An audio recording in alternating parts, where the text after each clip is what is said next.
The eye of Hurricane Irma. Reuters. The sky darkened, lightning flashed and a jolt of turbulence shook the cabin of the hulking Air Force turboprop aircraft as it plied its way toward the eye of Hurricane Irma, one of the strongest Atlantic storms ever recorded.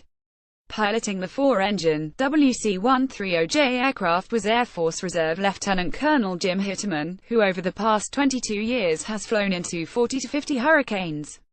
Every storm is different, but he likens the experience to driving through a car wash with one big difference. As you're driving through the car wash, a bunch of gorillas start jumping on top of your car, Hitterman said, adding that sometimes shaking gets so bad, he cannot see his instruments. On Friday and Saturday, Reuters accompanied the Air Force Reserve's hurricane hunters, whose hard-won data taken directly from the center of storms like Hurricane Irma are critical to U.S. forecasts that save lives.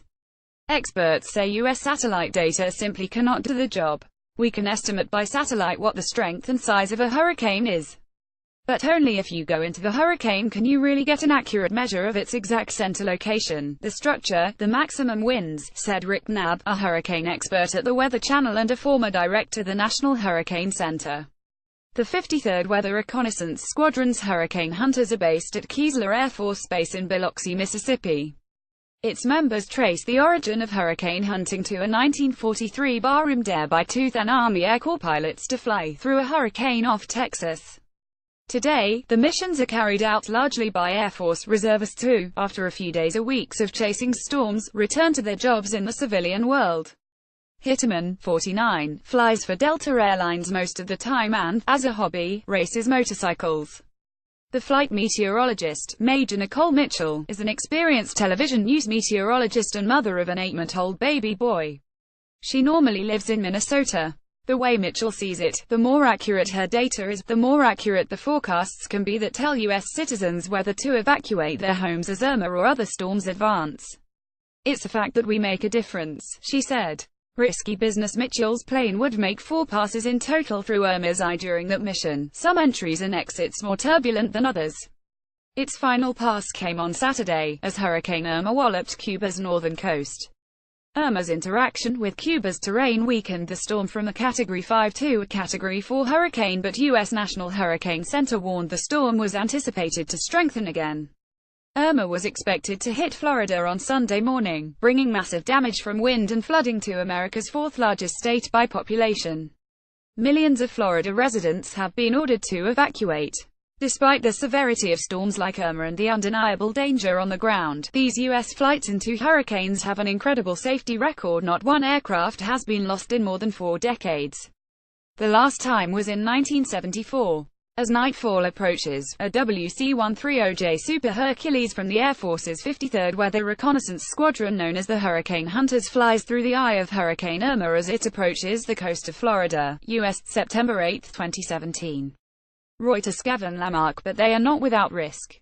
Some 6 hurricane or typhoon hunting aircraft have been lost in total, costing 53 lives, according to the Weather Underground website.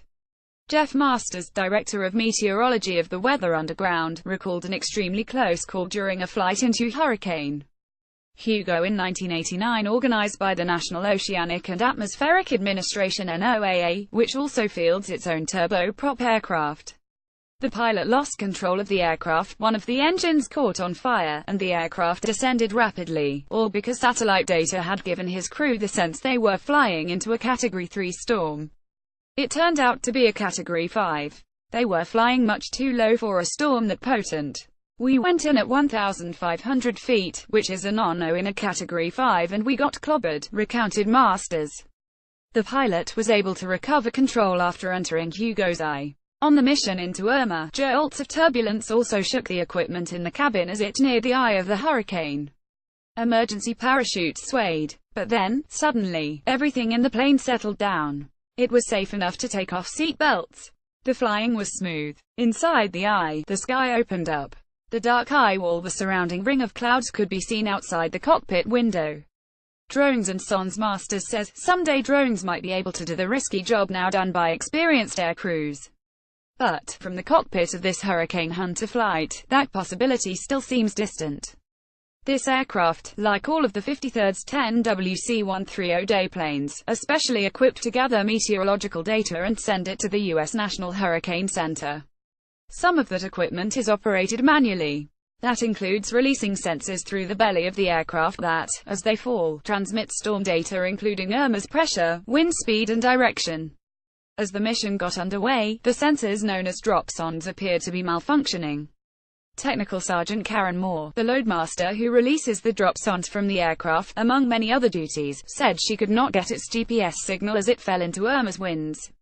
So, Moore took out a screwdriver and literally started fixing them on the fly, one by one. That is something a drone would not be able to do. Hitterman said he also could see a future where pilotless planes fly into hurricanes to get the data Americans need. But I think it's a ways off, he said.